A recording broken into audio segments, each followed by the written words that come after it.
لنفسك هو مشروع قناة تعليمية على اليوتيوب. إن شاء الله هنحاول نقدم محتويات تقدر تساعدك على تنمية مهاراتك وتنمية معلوماتك في حدود خبرتنا في السوق المحيط.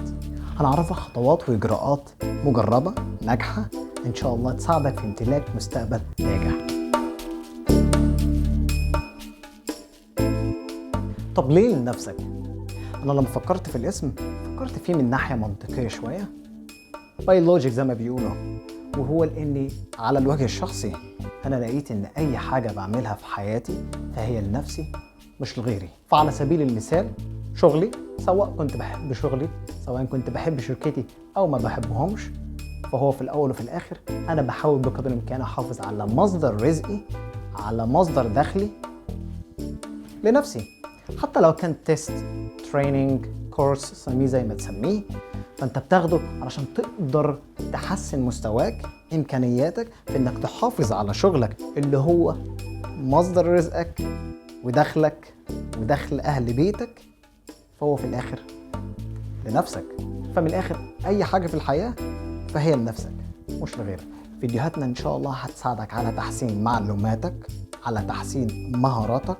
ولو حسيت ان معظم فيديوهاتنا مش لمجالك، نصيحة: اسمع، اقعد، اتفرج، وفي نفس الوقت هات ورقة وقلم، سجل ملاحظاتك، لعل وعسى يمكن تكون سبب ان شاء الله في تغيير مجالك لحاجة احسن هتلاقي نفسك فيها، وتلاقي انك انت تقدر على قد ما تقدر تدي فيها بحب، وده اللي احنا مطلوب ان احنا نوصل له. وفي نفس الوقت وفي الاخر هو ده لنفسك. لو سبت نفسك تعيش العمر كله مستني ان حد يجي يديلك معلومة بدون مقابل فتبقى غلطان. فصوابع ايديك مش زي بعضها، وانتظارك ولومك ملوش اي فايدة غير ضياع وقتك. ولاني اتعلمت بالمجهود الذاتي، وزي ما كان صعب عليا الاقي حد يجي يديني معلومه بالساهل وبدون مقابل، انا قررت ان اللي اتعلمته واللي بتعلمه ما بخلش فيه على حد حتى لو ما باخدش عليها فلوس. ممكن هيكون كتير من الناس اللي هتشوف الفيديو دوت تكون عارفاني، ممكن تكون قعدت معايا في سيشن او 2، او ممكن يكون حتى زميل يكون عارف ان انا لو اديته معلومات حتى لو ما كانتش بتمس البوزيشن بتاعي في شيء وحاسس انها هتفيده الى حد ما، بدي الوقت الكامل ليه، وعمري ما حسيت ان انا بضيع وقت. فكما تدين تدان.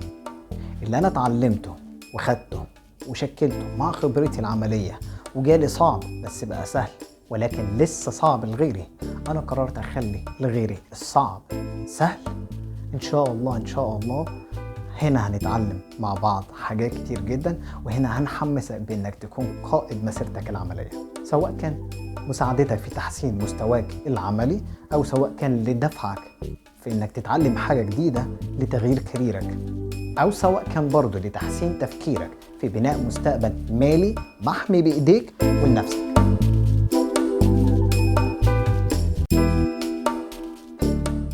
امكانياتك في عملك هتثبتك، هتوفر لك دخل ثابت، ولكن امكانياتك في تشغيل فلوسك هتوفر لك مستقبل مالي ناجح. معانا هتعرف خطوات كتيرة جدا تقدر تساعدك على تشغيل فلوسك بأمان وبثقة، وطبعا كله مبني على تجارب شخصية ناجحة.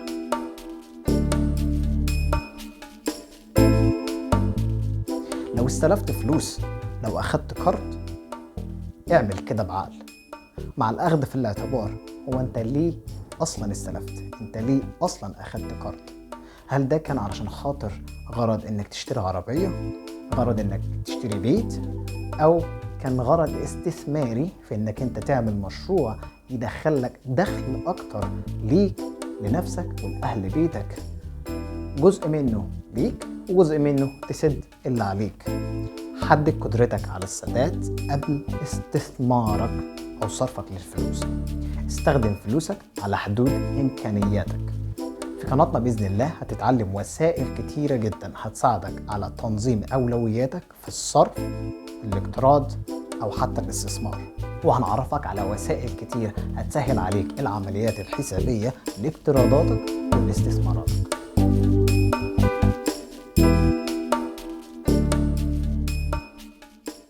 افتكر معظمنا من واحنا صغيرين عودونا اننا لو حابين حاجة نشتريها بس لسه مش معانا فلوسها بنجيب حصالة، وكل يوم او كل اسبوع او كل شهر بنحط مبلغ معين، ولما نحس ان المبلغ كمل في الحصالة يخلينا ويساعدنا ان احنا نقدر نشتري الحاجة اللي احنا حابينها، بنجيب الحصالة ونكسرها، ناخد الفلوس ونروح نشتري الحاجة اللي احنا حابين نشتريها.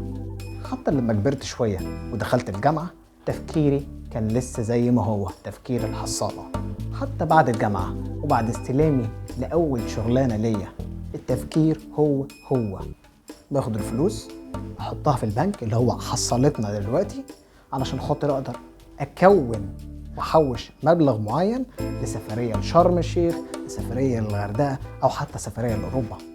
ما افتكرش ولا مرة في عمرنا حد قال لنا ازاي نستثمر من الحصالة بدل كسرها، وازاي ان اللي نحوشه ما نصرفوش بل نستثمره، ومن العائد بتاعه نكبره او نصرفه حتى على الحاجات الحلوة اللي احنا بنحبها ايا كانت ايه. ان شاء الله هننزل فيديوهات كتيرة جدا متعلقة بمواضيع الاستثمار، فين وازاي ومع مين تقدر تستثمر فلوسك بعائد محترم وبأمان.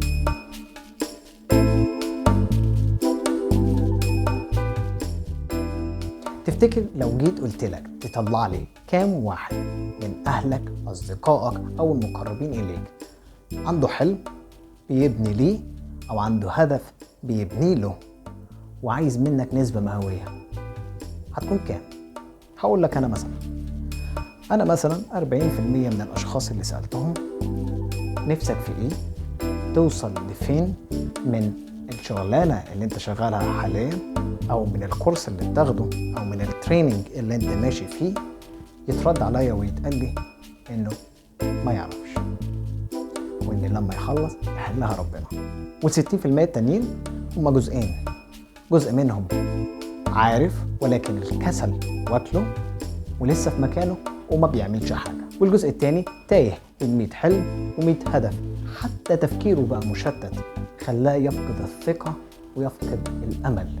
انت بقى كم مرة احترت فيها انك تحط هدف معين وحسيت انك تايه؟ طب كم هدف كان عندك وكنت شغال عليه بس ما حققتوش وحاليا مش من ضمن اهدافك اصلا؟ كم مرة قعدت بينك وبين نفسك قرفان من الشغل، قرفان من اللي حواليك، مش طايق تذاكر ولا حتى طايق تشتغل؟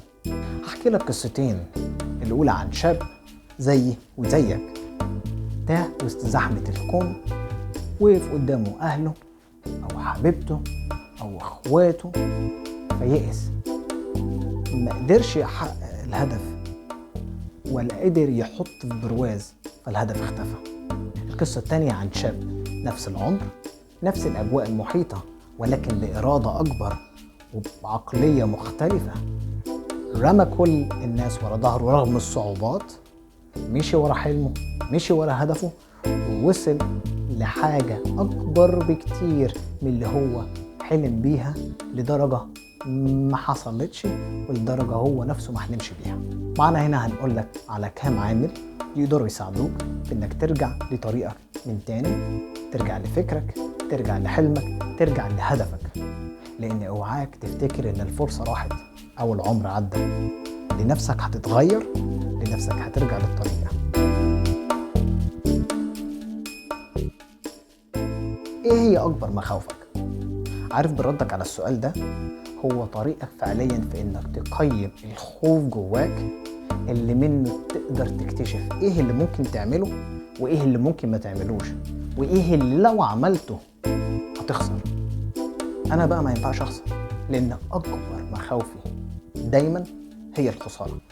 افتكر وانا ايام المدرسة كنت ممكن اكسر وانهار لو خسرت مثلا ماتش كورة، وده كان سبب من الاسباب اللي خلتني طماع. كنت دايما بدور على احسن لعيبة تلعب في فرقتي، ولو ما لقيتش ما العبش. ليه؟ لاني كنت دايما شايف ان احسن لعيبة هي اللي هتكون مكسبي مش خسارتي. تعرفوا احيانا برضه كنت بخسر باحسن وبافضل اللعيبة. بس السؤال ليك هنا، هو انت عايز تخسر ولا انت خايف تخسر؟ لو انت الخسارة هي احد مخاوفك، فاحنا هنا سوا ممكن نحطها كمثال نقدر نشوف حل ان احنا نعدي الكبت النفسي اللي ممكن يحصل نتيجة الخسارة. وعلى سبيل المثال فتجربتي الشخصية واللي نجحت بشكل ما، خاصة مع شخص مش بيستسلم بسهولة أو مستحيل يستسلم بسهولة زيي وزيك وزي غيرنا كتير، واللي بمعناه إن لو حصلت خسارة هيحصل انهيار، هيحصل كبت نفسي. فالحل كان ويكون إنه دايما لازم نفكر 100 مرة قبل ما نعمل أو نقرر أو نعبر في أي حاجة وفي كل حاجة. مساعدة نفسك في إنك تتقبل إنك تخسر أو ما تخسرش، فهو مساعدة نفسك في إنك تلاقي نفسك، ولما هتلاقي نفسك هتكسر كل الحيطان المحيطة بالثقة اللي أنت هتكون فيها. دلوقتي لقيت نفسك، دلوقتي بقى عندك ثقة. جه الوقت اللي تقدر تتعلم فيه إزاي تبيع نفسك، تبيع فكرتك، تبيع عملك أو تبيع مشروعك. هننزل فيديوهات كتير هتساعدك في وعيك في ازاي تبيع نفسك، في ازاي تتحدى خوفك، في ازاي تلاقي نفسك وثقتك. وافتكر ان كل حاجة حاليا في حياتنا هي ازاي انك تبيع نفسك لنفسك. هيصادفك كتير قوي من الناس، سواء كانوا مديرين او عاملين او اصحاب مصالح، انهم يعرفوا عن مواضيع كتير معينة ولكن من دون خبرة، يعني من الاخر معرفة سطحية او معرفة دراسية. والغريب ان معرفته بالمواضيع تفكيره بيروح على ان هو دايما الصح على حكم معرفته الشديدة بالمحتوى.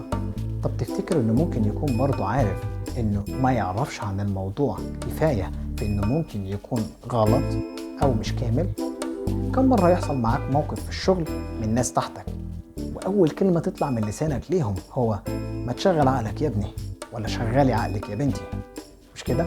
مش صح؟ طب هل انت مديرك كمان ما بيقولكش نفس الكلمة؟ بإنك تفكر مرة واثنين وثلاثة وبإنك تشغل عقلك؟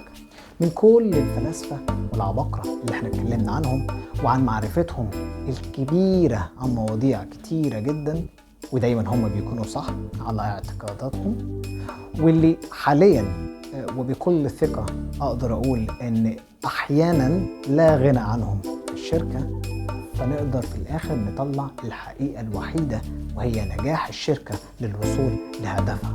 بس هل كل أفراد وأعضاء الشركة عارفين إيه هي هدفها؟ ولا هم ليهم أهداف شخصية بيجروا وراها ورموا هدف الشركة ورا ظهرهم؟ وده برضو اللي بيخليهم ما يشغلوش عقلهم مع الشركة.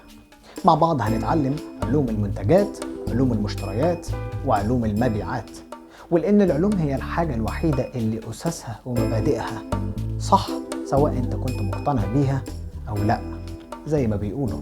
فكن على اقتناع في أنك هتتعلم الأسس الصح لمساعدتك لتحقيق رغبتك في تحديث معلوماتك لشغلك، لشركتك، لمشروعك، ومساعدتك في تطبيقه. حط في دماغك أنك مش هتعرف تاخد أي قرار غير لما يكون عندك اقتناع كامل بحقيقة هدفك أو هدف شركتك اللي أنت عايز توصل له. لو حسيت أنك ممكن تتعلم معانا، أو حسيت أن ممكن حد من أهلك أو أصدقائك أو قرايبك أو مقربين أو زمايل يقدروا يتعلموا حاجة تفيدهم معانا، لايك، سبسكرايب and share، فلعله خير.